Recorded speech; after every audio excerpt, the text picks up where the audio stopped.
Se você instalou o Windows XP, há uma chance bem alta de que você instalou o Windows XP Home Edition ou o Windows XP Professional, até porque são as edições que a gente mais conhece. Mas você sabia que não são só essas duas edições que existem? Bom, vamos começar com algo mais simples, o Windows XP Professional x64 Edition. Isso aqui é basicamente o Windows XP, porém em 64 bits. Por ser baseado no Windows Server 2003, ele contém suas peculiaridades, como por exemplo o fato de que não há OOB para essa versão, o papel de parede padrão não ser o Bliss, mas sim esse papel de parede aqui, ele não ter suporte a programas de 16 bits, o fato de que essa versão tem um limite de simplesmente 128 GB de memória RAM, isso comparado com os 3 GB da versão padrão de 32 bits, e o mais triste disso tudo, não ter uma versão em português do Brasil. Mas o mais fascinante sobre essa versão é que ela não é a única versão com foco em 64 bits. Existe uma outra versão do Windows XP com foco em 64 bits, mas que estranhamente não funciona em computadores atuais. Mas vou deixar essa versão mais pra frente. A próxima edição que estarei falando tem a ver com a União Europeia. O Windows XP Professional N ou o Windows XP Home Edition N são meio similares ao Windows XP Professional e Home Edition, exceto que não contém o Windows Media Player e o Windows Movie Maker. Mas por quê? Bom, tudo começa em março de 2004, quando a União Europeia processou a Microsoft em 497 milhões de euros e ordenou que a Microsoft fizesse uma versão sem esses programas, com a justificativa de que a Microsoft estaria monopolizando seus programas, o que deu origem a essas duas edições.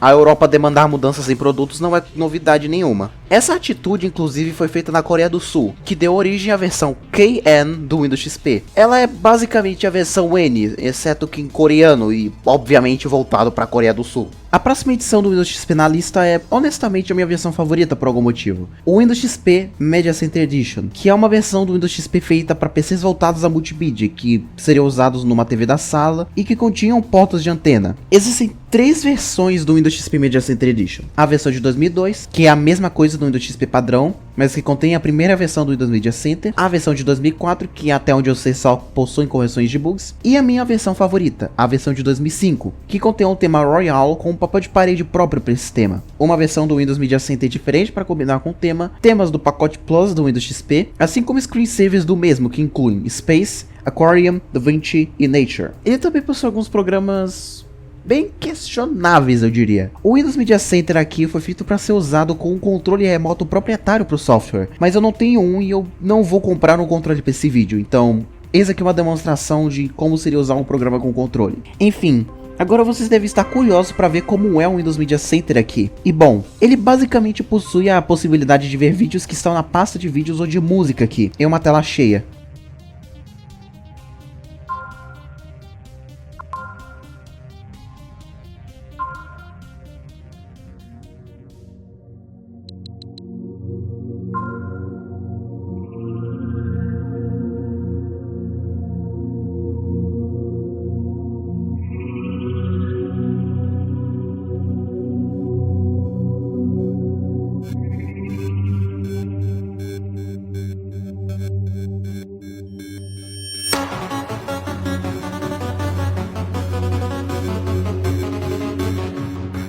O que é bem legal considerando o fato de que isso aqui foi feito para ser usado na TV da sala. Tu também poderia assistir TV, acredite ou não. Lembra quando eu mencionei que os PCs que viriam com o Windows Media Center possuem um conector de antena? Então, no Windows Media Center você poderia não só assistir TV, como também você poderia gravar trechos na TV. O que era bem legal caso você quisesse rever aquele trecho do seu anime favorito. Enfim, qual a minha opinião sobre essa edição? É definitivamente uma edição bem legal, com umas ideias bem ambiciosas, considerando o fato de que isso aqui foi lançado em 2002. Porém, nem tudo eram mil maravilhas, pois os drivers para o Windows Media Center eram diferentes do Windows XP comum, pois a Microsoft teve uma maravilhosa ideia de fazer com que somente hardware específico seja compatível completamente com o Windows Media Center. E os drivers para o Media Center eram péssimos para uma experiência de um PC comum. Não só isso, mas com o lançamento do Windows Vista, o Windows Media Center deixaria de ser uma edição do Windows para virar um simples programa que viria junto com o Windows. De 0 a 10, a nota é: preferia antena parabólica. Pelo menos a propaganda da ótica Seiko não incomodava tanto. Agora, de volta para as edições do Windows XP, existe uma que eu acho que vocês não conhecem, principalmente vocês da geração TikTok.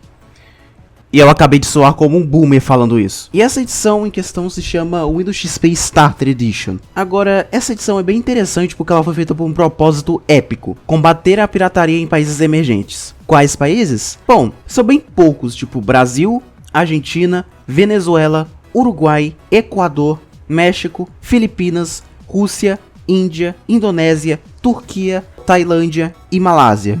E provavelmente tem até mais aí se duvidar. Bom, agora você deve estar se perguntando, quais são suas peculiaridades? Para começar que cada país possuía um conjunto de papéis de parede e screensavers diferenciados. Temos a versão americana, que é basicamente a versão genérica do Windows XP Starter, com esse papel de parede e esses screensavers. Mas você ia ver a versão brasileira e, assim, esses são os papéis de parede que me fazem dar valor a esse país de merda que vivemos. Desculpe, é que eu não consigo tancar o Bostil. Principalmente com tanto de merda que vive acontecendo nesse país e, no meu caso, é pior ainda porque eu vivo no norte do Brasil. No norte. Enfim, você deve estar se perguntando, interessante, uma edição do Windows que é diferente de acordo com o idioma. Tem até os tutoriais de como usar o computador, que tem uma seção de como usar o mouse por algum motivo. Interessante. Isso até você lembrar que você só pode ter até 3 programas abertos, não poder clicar com o botão direito na barra de tarefas, não poder colocar o tema Luna por algum motivo.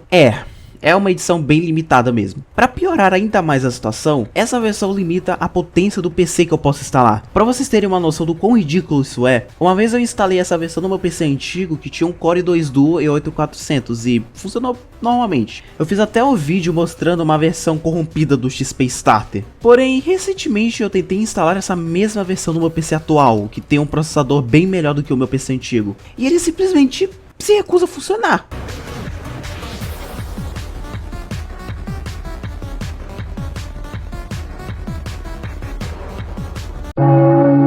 Enfim, agora vamos falar sobre o Windows XP Tablet PC Edition, que é basicamente uma versão do Windows XP feita para ser rodada em notebooks específicos, chamados de Tablet PCs. Eles vinham com uma canetinha, e era por ali onde você moveria o cursor. E essa canetinha era bem útil quando usada em softwares específicos, e essa edição vinha com alguns, tipo um pequeno gadget que te permitia escrever coisas, um programa que imita a experiência de escrever ou desenhar num caderno, um programa que permite escrever equações matemáticas e conseguir a resposta logo de cara. Oi, eu tô editando esse vídeo aqui e eu tô aqui pra corrigir um negócio aqui. Não, isso aqui não é pra operação matemática. Isso aqui basicamente tu escreve como se tu estivesse escrevendo num caderno, só que aí você pega isso que você escreveu e coloca num documento de texto, ou um e-mail, ou etc. Inclusive no vídeo eu tava até confuso, eu tava até tentando escrever uma operação matemática, porque eu tava confuso, só que no final das contas o programa ele tava colocando um caractere aleatório, simplesmente porque ele não tava conseguindo reconhecer o que eu tava escrevendo, e enfim, é basicamente isso mesmo que eu queria deixar claro.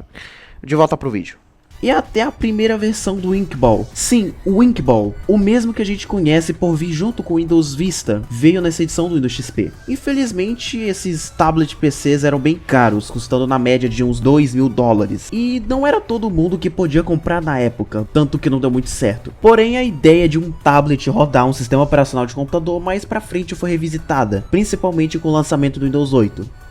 Que flopou porque tentou inovar tanto que falhava ao fazer o familiar. Sabe quem mais que flopou porque tentou inovar e falhou ao fazer o familiar? A plataforma Itanium da Intel. Lembra quando eu falei que não existia só o Windows XP Professional x64 Edition que tentava sair da plataforma x86 padrão? Então, em 2002 foi lançado o Windows XP x64 Edition. Ok, deixa eu explicar a história do Itanium antes de mais nada. Basicamente, há muitos anos atrás, a HP fez parceria com a Intel para fazer um processador super potente que usaria uma arquitetura diferente da x86, seria usado em tarefas complexas e que iriam requerer um alto desempenho. Daí surgiu o Itanium, que na época chamado de Project Merced, era projetado com uma arquitetura de 64 bits. E introduziu uma linha de instruções IA64. Porém, quando colocaram na prática, foi bem difícil. Basicamente, como o Itanium não podia rodar x86 comuns nativamente, eles tinham duas opções: reescrever todo o programa do zero para fazer funcionar com o Itanium, ou fazer uma camada de compatibilidade para fazer com que o Itanium pudesse rodar os programas x86 por meio de uma camada de compatibilidade. Na época, como os desenvolvedores não estavam a fim de reescrever ou compilar os programas para rodar nativamente IA64, eles resolveram fazer a camada de compatibilidade. Porém, isso levou a outro problema: o desempenho era bem decepcionante e não era tão rápido quanto pensavam que seria. Toda essa história terminou quando a AMD apareceu anunciando seu processador x64, onde ela chamou o mesmo de x86-64, pois diferente do Itanium, era totalmente compatível com o x86 padrão da época, assim como tinham as vantagens do x64. Então,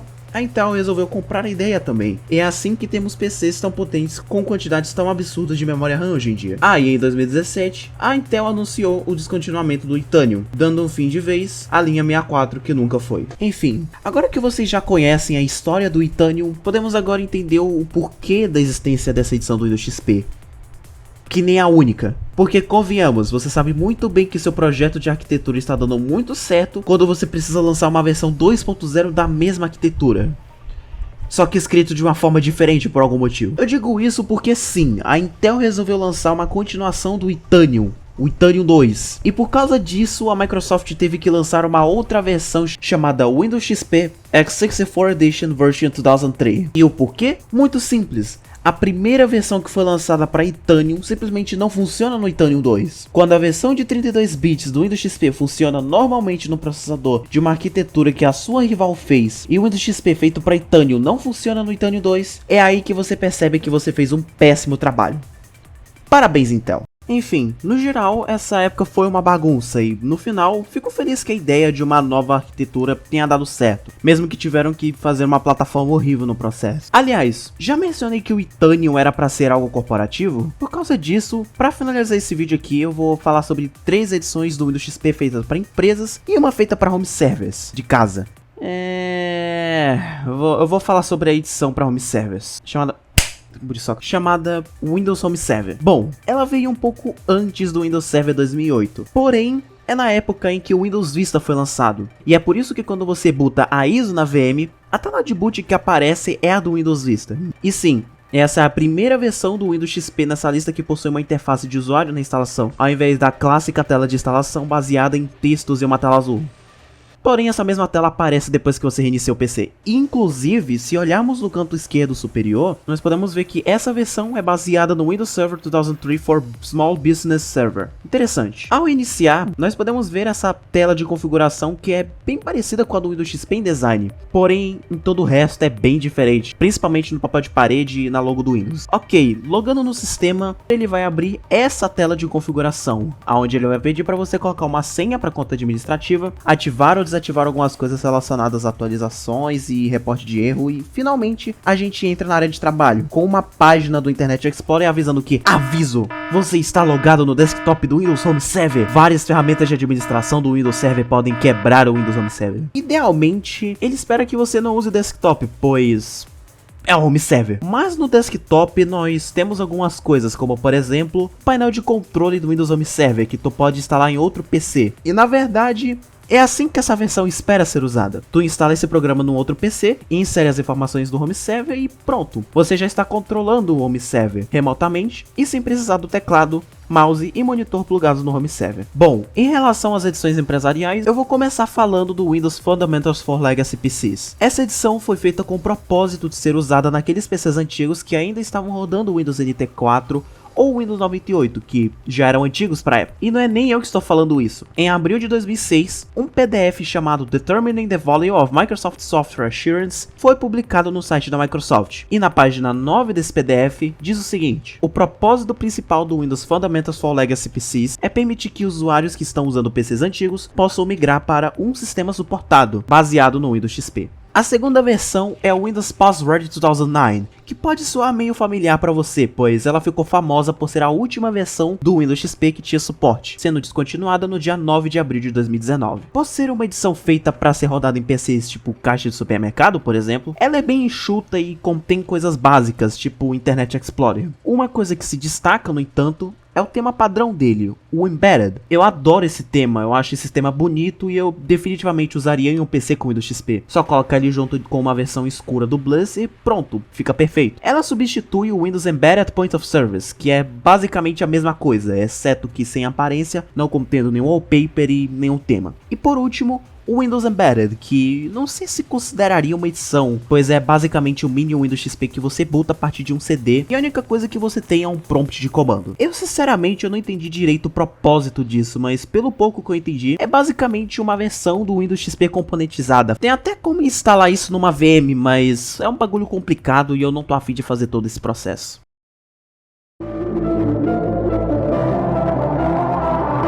E é isso. Essas são basicamente todas as edições do Windows XP que eu tinha pra mostrar. Como dá pra ver, Windows XP é uma versão do Windows bem bizarra, pelo simples fato de que eram ideias que a Microsoft estava jogando na parede em edições separadas. A maioria dessas ideias mais pra frente viraram apenas programas dentro do Windows, mas as várias empresariais viraram o Windows Server e o Windows LTSC. É engraçado porque enquanto no Windows 11 nós temos o Windows Home Single Language ou Windows Education, no Windows XP nós tínhamos o Windows Tablet PC ou Windows Media Center e sinceramente faz menos sentido. Mas é isso aí. Enfim, esse foi o vídeo, eu espero que vocês tenham gostado, eu espero que vocês tenham aprendido alguma coisa de novo, ou não. Muito obrigado pela atenção de sempre, e fui.